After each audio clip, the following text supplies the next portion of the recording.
Happy Friday, everybody. The NHL 2023-2024 schedule is dropped and free agency gets underway tomorrow. We'll have it all covered for you here on this episode of the Locked On NHL podcast. You're Locked On NHL, your daily podcast on the National Hockey League. Part of the Locked On Podcast Network, your team every day.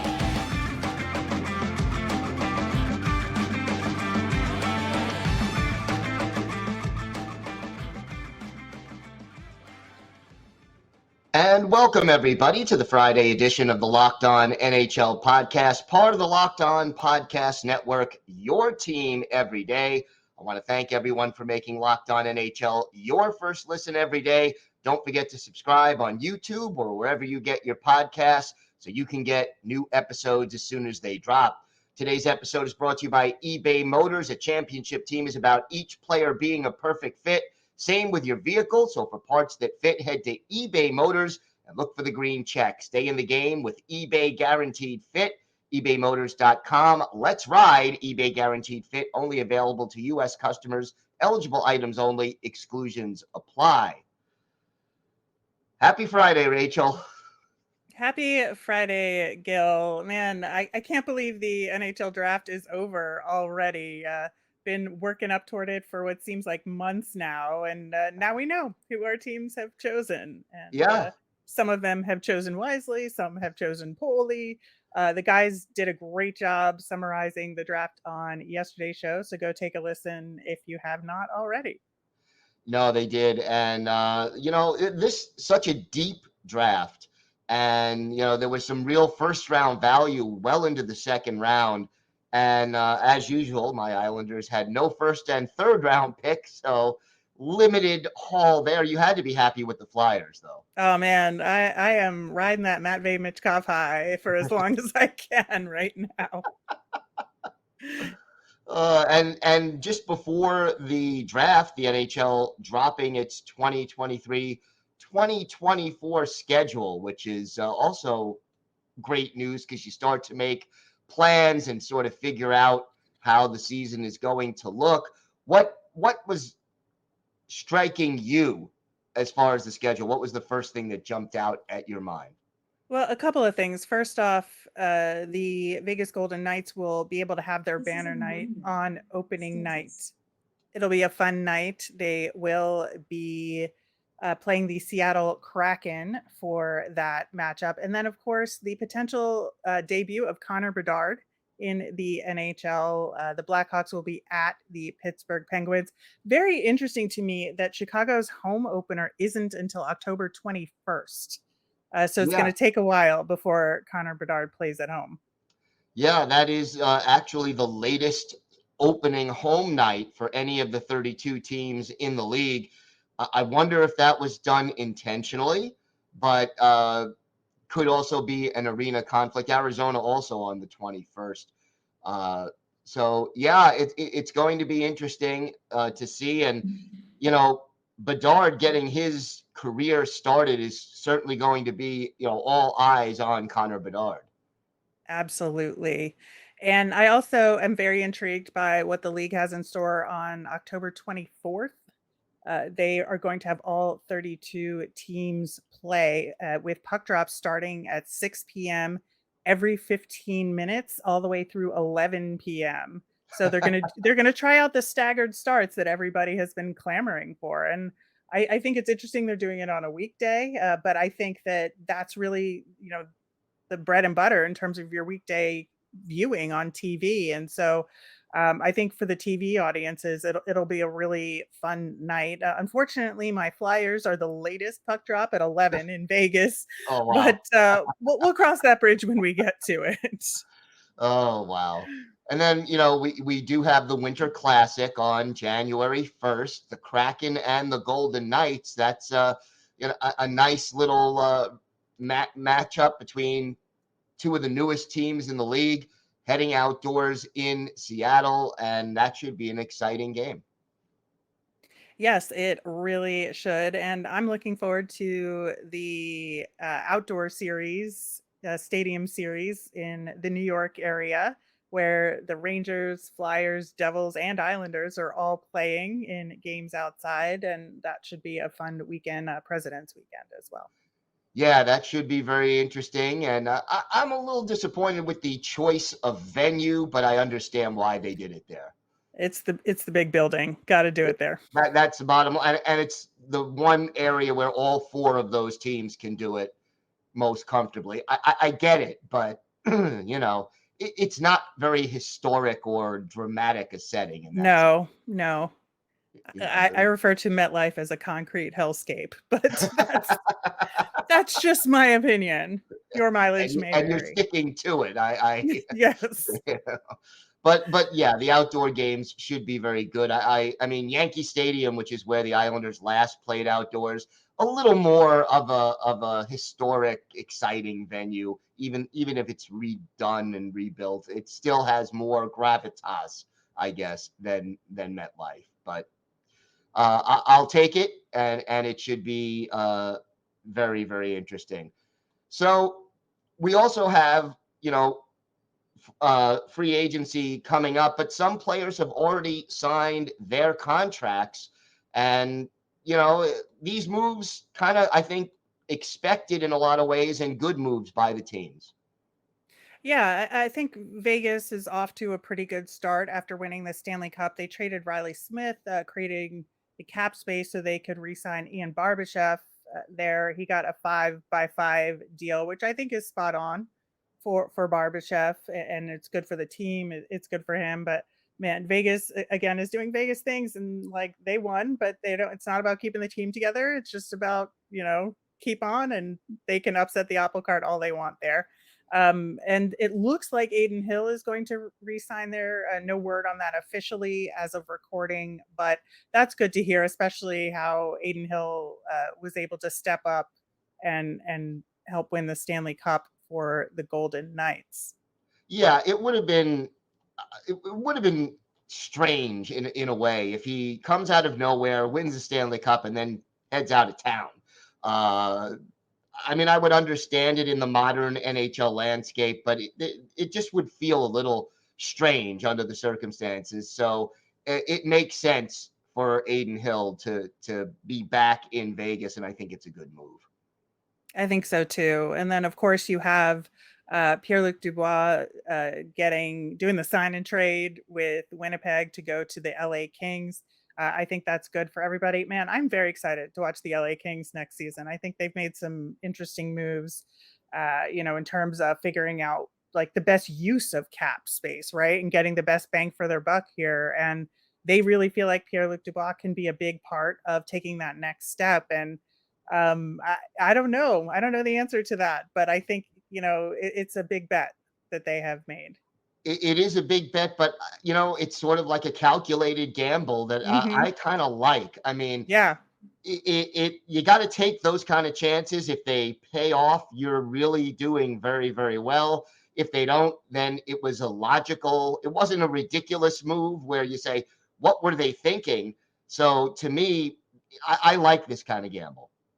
I do too. I think, the New Jersey Devils are also looking real interesting. Of course, they had already signed Jesper Bratt, but now Timo Maier got his Yeah. 8-year extension there, which was inevitable. I think, they got good value for it. That core is very, very scary. I do not enjoy being in the same division as that. Luckily, expectations for the Flyers next year are low, so it'll be okay, I guess, in the short term. But for the long term, mid-long term, this New Jersey Devils team is looking real scary. Yeah, there's so much young talent on that roster. You see how well they did last year, and you realize, wow, they could keep getting better. Yep. Being in their division does not put a smile on my face. Let's put it that way. No. And as part of what the Devils have been doing, they traded Sharon Govich to Calgary, who signed a 2-year deal for $6.2 million there, and so that's good for him. Calgary, man, they did a whole show on this feed about Calgary and what's going on there a couple of days ago. Very good listening, get you into the weeds on what's happening there. So take a listen. But yeah, I think, they expect Sharangovich to be a part of it moving forward there. They have no choice at this point, really. Yeah. Yeah. The other interesting situation for me is Chicago with Nick Foligno signing a 1-year deal for $4 million. I think that obviously they have the cap space to do it. Chicago's got all the room in the world, and they're trying to put at least enough of a support system in place for Connor Bedard, which I think is very smart. What they're doing is, signing vets, and they traded for the rights to Corey Perry, who really does not deserve a ton of money, but with that Nick Foligno contract of $4 million, you got to think that Corey Perry's going to make more money than he did this past year. Yeah. But I mean, look, you bring in some of those veterans. First, they need to get to the cap floor, and it gives you support for a very, 3 first-round picks last year, 2 this year, including Bedard. They're setting up those youngsters for success by bringing in some proven vets. So I think it makes a lot of sense. Yeah, I think so too. They're doing a good job.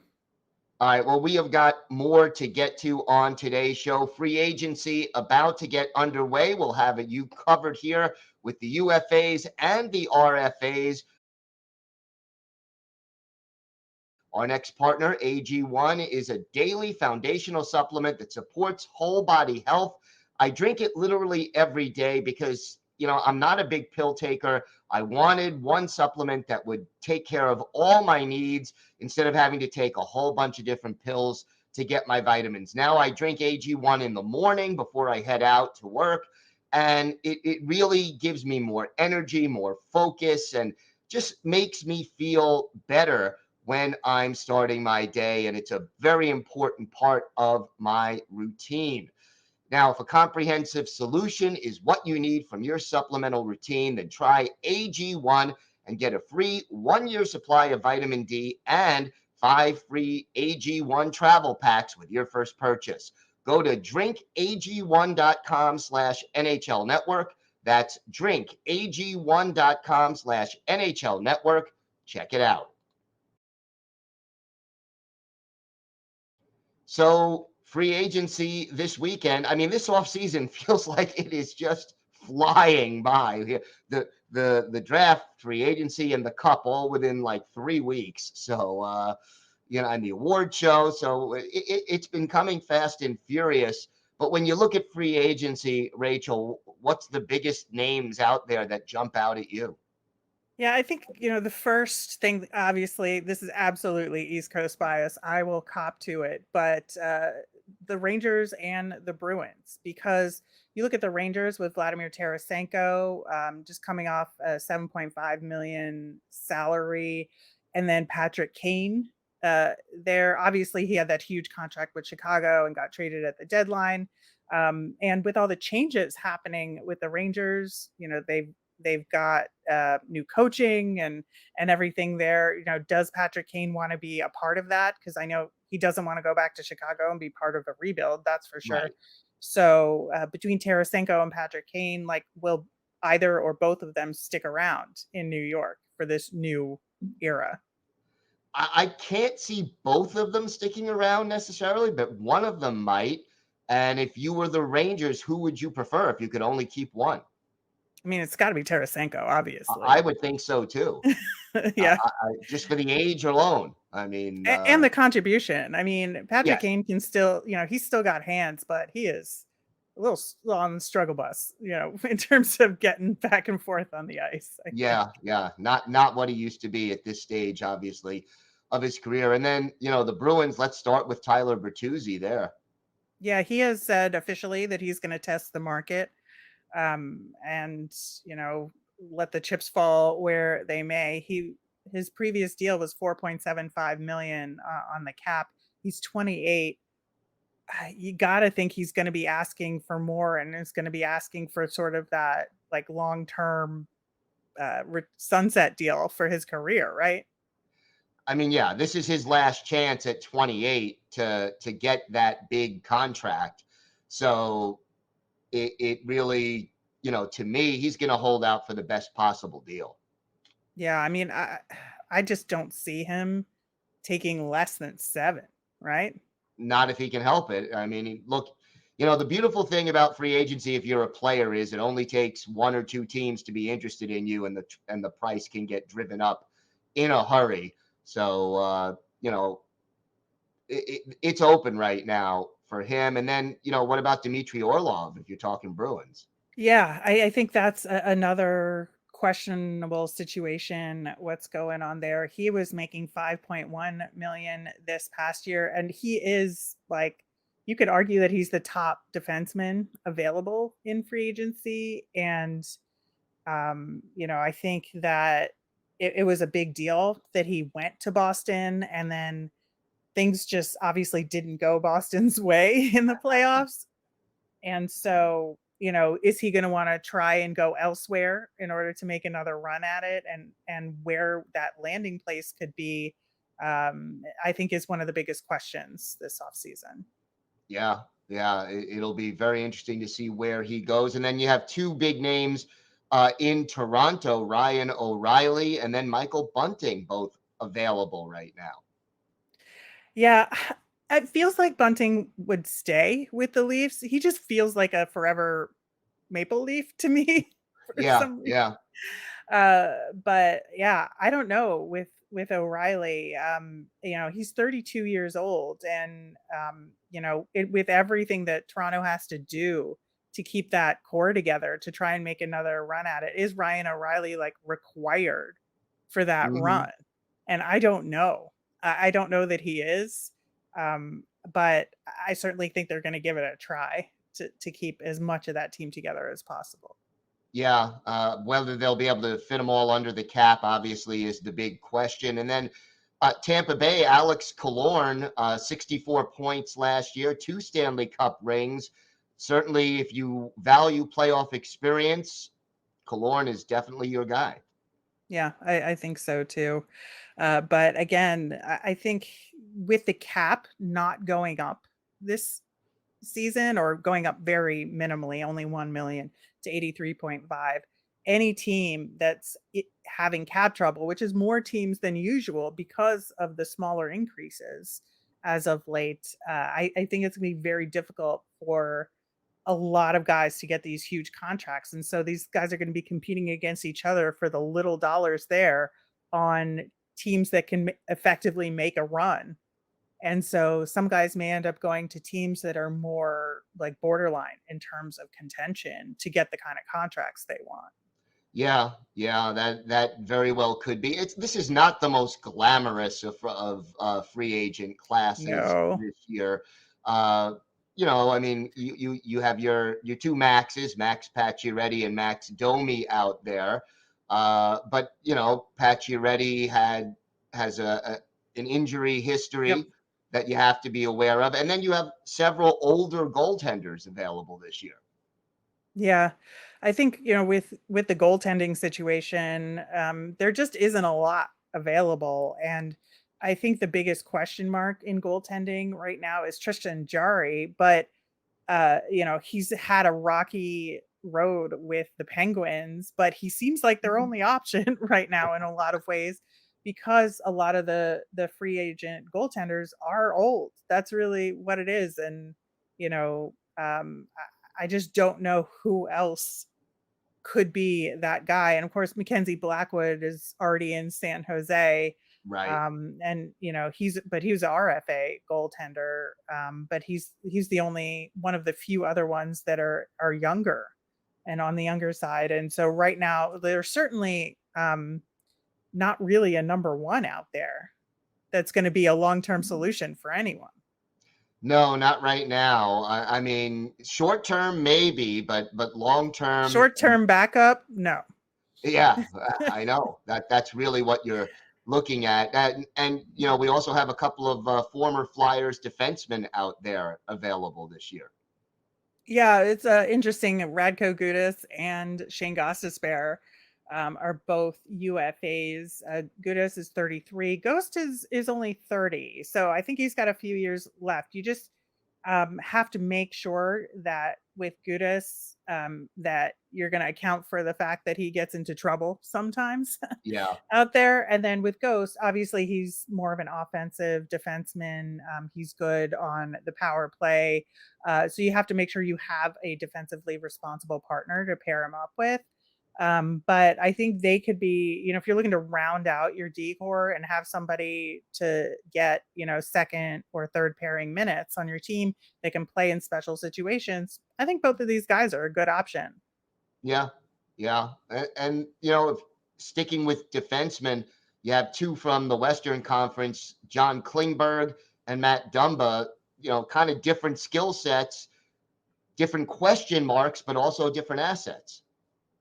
Yeah, I feel like we have the Dumba conversation like every year that, was he going to get traded or not? And, is he going to stick with the Wild? He's been with the Wild this whole time now. And so, his offensive output certainly isn't what it used to be.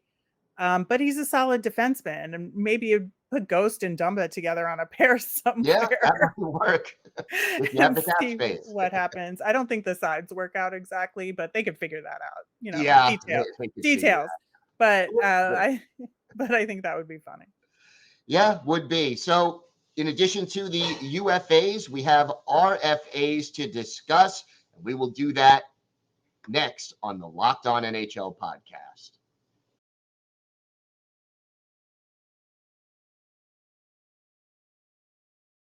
So, Rachel, restricted free agents, always a little trickier because, not a clear-cut signing where you just go in, grab the guy, and he's yours.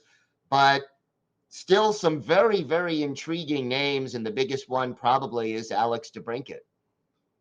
Yeah, there's been so much talk swirling around him, and will he get traded from Ottawa? And, it's so strange after all of that to get DeBrincat to Ottawa. Obviously he's been a 40 goal scorer twice, but that he was really, DeBrincat wants that long-term deal and he wants that security. He wants to know what he's, going to be a part of. And it seems like with what Ottawa's doing and the ownership changeover and everything that's happening right now, they are a little hesitant to sign that long-term contract. There was trade talk with Detroit, but that didn't happen over the draft, obviously, as some people thought it might, if at all. So they may end up having to part with him. Yeah, and I know there'd be a lot of teams out there interested, but boy, he is not going to come cheap. Yeah, I think that's part of the problem too with the limited cap space, right? Yeah, yeah. I mean, he made $6.4 million last year as a cap hit, and as a two-time 40-goal scorer, he's going to want more than that for sure. So then we have two Anaheim Ducks to look at. The big one being Trevor Zegras, only 22. I can't see the Ducks being eager to part with him. Oh no. No. No, I think the Ducks are in a good situation here, actually, because they have Trevor Zegras, who's coming off his ZLC, and then Troy Terry is also Right. An RFA here. And Troy Terry has been, a really good producer for them. And when they're looking to build toward the future, again, with all the draft picks that they've had the last couple of years, they would want to lock him in too as part of the plan here. And I think that, they have just mountains of cap space to deal with both of these. So it won't be a problem. I'll just be interested to see what their contracts are up against each other, right? Like who gets more money, who gets more term. That's the intrigue here. I wonder whether they go long-term with these guys or they go for the bridge deal and try to, find that happy medium between security and pay. Yeah, or one long-term, one bridge. I don't know. Yeah, and who gets which? Exactly. Yep. Exactly. Couple of interesting defensemen out there. Vince Dunn from Seattle made $4 million, 14 goals, 64 points. I couldn't imagine that Seattle would be willing to part with Vince Dunn at this point. No, I think, he's been such a big part of what they're building in Seattle right now. And I have no doubt that they're going to figure it out. And then Keandre Miller in New York with the Rangers. Very young guy at 23, 43 points last year. I mean, the Rangers want to keep him on Broadway, I assume. Yeah, I think that's where, they're two big RFAs, right? Or Keandre Miller and Alexis Lafreniere. And so Lafreniere has been a bit of a question mark. Has he panned out exactly the way that the Rangers have anticipated? Some say no, some say give him more time, some say, the Rangers in their overall plan, like, has he fit into that appropriately? And so again, obviously different positions, different situation between the two guys, but to me, I think they make a bigger commitment to Miller and then maybe give Lafreniere a bridge deal, but we will see. Yeah, and what do you think Toronto will do with Ilya Samsonov?